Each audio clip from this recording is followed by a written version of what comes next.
Caroline into the show now. Super excited to have you on, Caroline. I mean, what a month it has been for you. The NCAA title last night, third for you at Wisconsin. You get the Patty Kazmaier Award. Took home the gold medal for Team USA last month in Milan, where you were the MVP of the Winter Olympics. Just an incredible amount of accolades piling up for you. Have you had an opportunity to let it all sink in and take note of what you've accomplished in the last couple weeks? Thank you so much. I really appreciate that. It's been an incredible month, obviously, coming off of that gold medal. I'm so grateful to be part of that group over there in Milan. And then coming back, having this amazing playoff run with this group. Just super grateful again to be a part of this team here, coached by Coach Johnson. Just been an incredible run, and yeah, just super excited and trying to enjoy the moment, but, lots been happening. There's so many different ways we can go with you. Just like Catherine said, with what's transpired over the last little bit. How about just in Wisconsin and just even on Team USA, and just hearing that you and Layla Edwards pretty good friends, and being able to experience these things. I mean, all of you guys on the team are probably friends in some regard, but be able to kind of, college teammate experiencing the Olympics together. Yeah, it's been a phenomenal experience, especially doing it alongside your best friend. I feel super grateful for that opportunity, and just super proud of her too, seeing her grow over the years. And we've been really growing up with one another since we were, 10, 12 years old. But yeah, it's been an incredible run, and to cap it off the way we did, I'm just super happy about that. Caroline, you've accomplished so much this year. When you've had a taste of this competitive high-end hockey for a while. You were the youngest skater in 2022 in Beijing, and can you just speak to how that event, that whole experience shaped you? Because it's been written here, and I think you've talked about how it didn't go exactly how you had it planned. How far have you come from that Olympics to now, after this, being a gold medalist and a three-time national champion? Yeah, I think just throughout the college process, you definitely mature a ton, not only as a player but a person. And I think that experience for sure in 2022 was awesome. Like, I was definitely trying to be a sponge, take in as much as I could from the girls around me, learning little off ice habits as well as on ice play. And I think taking that, and then the years I've had in college now, to just really just taking in again all the experience and mature throughout the process has helped a lot. And just have loved my time here at Wisconsin, and so grateful for all the opportunities over the year. I think, Caroline, it's such a testament, too, to any young girl that's looking up to a lot of women's hockey players, but you in particularly, that, you're going to go through adversity throughout the course of your playing days and, later on in life as well. And I loved, when I was with you guys in Milan, hearing the influence that John Wroblewski had on you, just with regard to helping your confidence, coming off of Beijing. Obviously, the college experience helped as well, but talk about, your coaches over the years, how they've really helped implement kind of a better system to instill that confidence in you to be able to have the success you're having. Yeah, definitely. I'm super lucky to have been coached by Coach Robo. He's been phenomenal. Like you had said, he's instilled so much confidence within myself, my teammates, and really changed the whole dynamic of our team over there at USA. It's been phenomenal with him. And then just over the years, I've been fortunate enough to have some amazing youth coaches that I've mentioned within my speech a couple of days ago, and I'm just super grateful for them too.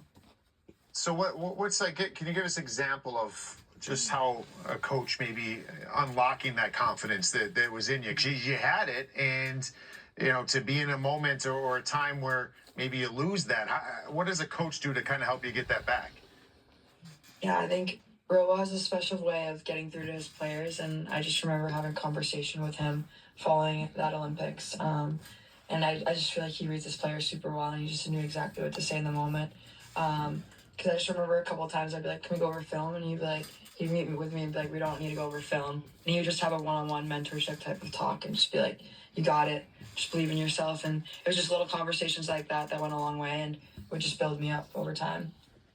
And how does that coach compare to the great Mark Johnson with all of his accolades, the 1980 gold medal?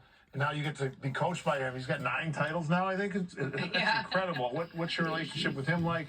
How is he at communicating? How has he been able to just do what he's done in such a competitive league? Yeah, he's left, he's such a legacy. He's building a dynasty over here. He's been for years. Obviously, he was a legend when he played himself. I mean, he is a way of getting through to his players, every player. Again, he's one of those coaches that just reads his players and knows exactly what to say in the moment. He's a leader for sure for our group, but also he doesn't say too much. He lets his players kind of steer the ship in a sense, but he just instills so much quiet confidence within us too. And when he needs to speak up, he does speak up, and he sends the right message every single time. Caroline, I think it's so interesting. And we talked to some of the NHL guys who came off of that gold medal victory for Team USA and went right back into their NHL grind. You did it similarly. You come off of this highest of highs, winning a gold medal, bringing it home to the United States, celebrating with family and loved ones and media covering this. And then you had to focus on winning a national title for Wisconsin. Like, how hard was that for you to, continue to keep the momentum from the Olympics, but also focus on what you guys were trying to accomplish there as a team in Wisconsin? Yeah, definitely. I mean, we definitely had some celebration days in Milan, but then it was more so like when we got back here, it was flipping the mindset again and being like, okay, we're back in the playoffs again. Like, super exciting time of year, and we just have to lock it in. Obviously, we only have so many weeks left, but we got to make the most of these games, and we can do something special here. So it was a super exciting time to come back into, and we knew what we wanted to accomplish, and just so proud of our group for getting that done. So can you take us back to, I'm just seeing here, where I think the ages of 10 to 13 training at a boxing gym, a famous boxing gym. Can you tell everybody about that? Yeah, I'm not exactly sure how that came about, but I do remember, I think part of the reason was just to stay in shape kind of in the off season. And I think it started with my dad a little bit in our basement, and then he's like, okay, like let's go take some lessons, actually learn how to like do the real thing, like the good form, and actually engage the right way with the sport. So he's like, okay, I'm gonna bring you in. We're gonna do some lessons with him. And I remember I was starting to like it a little bit too much. My mom was like, okay, the only thing we're not gonna let you do is actually fight. But we want you to keep your teeth and whatnot. But I remember I just enjoyed it a lot, and it helped keep me in shape over the summer. I love that. Yeah. That's great. Caroline, was there a time you might have used head body combo, maybe after, I don't know, like an exhibition game against Canada in the recent past? I think I got a clip from your former coach, Ross Murray. Yeah, it's actually really funny. That was what I was going to bring up. Yeah, I think it was a rivalry series, maybe. It might have been the Olympic year or the year after the Olympic year. And just like a little scrap. It wasn't anything crazy. But yeah, I had to dish out a couple of punches, and I think I took a headshot, though. Who'd you go? It was like who'd I go with? Yeah. It might have been Jenner, but I think there's two of them also. So it was like a tag team, like 2 against 1. Throw punches. Yeah, I was on the one, unfortunately. Oh, that's so good. You can't be a New England kid with a Mr. Boston over here missing the beat on. He did all of his research. He called all your former coaches before the interview, so Boiler's ready to bring out everything. Love that. That's awesome. We let her go out west, though. You're gonna get. I know. Kept her in Chestnut Hill. Yeah, but that brings me to my question here, Caroline. Like, what's next for you? Obviously, PWHL goals in hand. Like, what's the process like for you now with the college season over? What do we look forward to with you next?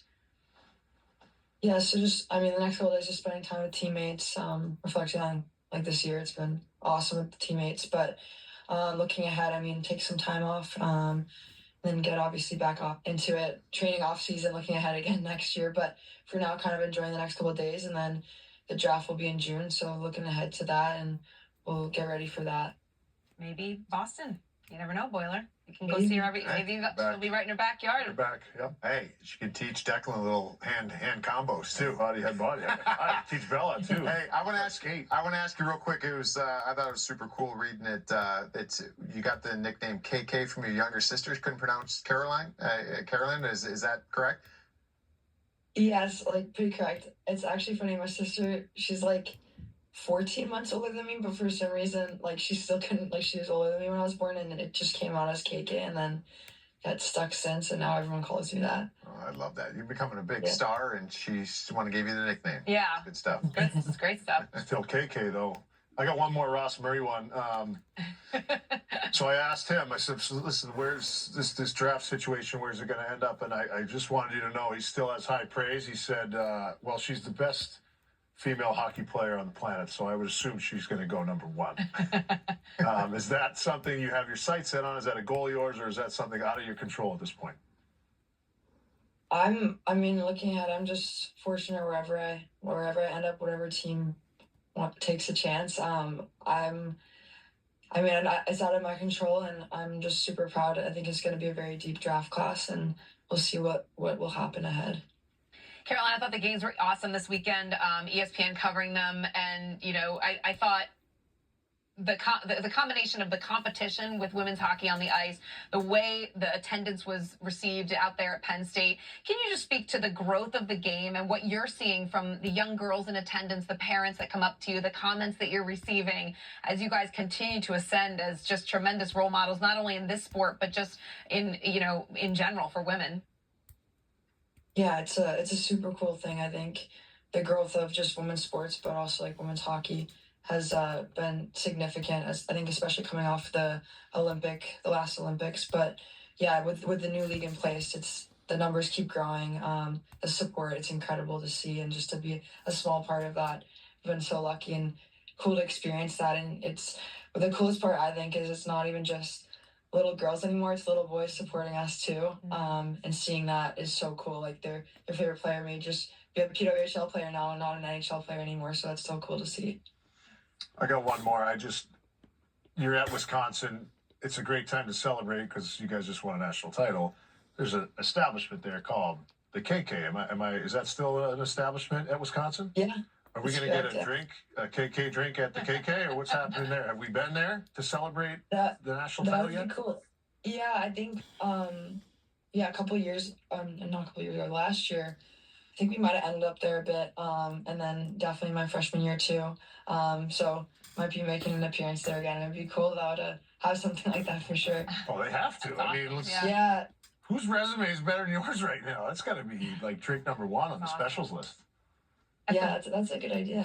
At the very least, you I'll gotta take get it up on you gotta get a meal named after you at Mickey's Dairy Bar. That's my favorite spot on campus. Okay, Oh, I love Mickey's Dairy Bar. Good spot there. Nitty-gritty. that's a good one. Yeah, for sure. You roll yourself out of there. It's so delicious. But Caroline, so great to have you on. Congratulations with everything you've accomplished, and we look forward to seeing what the road ahead leads for you. We appreciate you taking the time to join us today.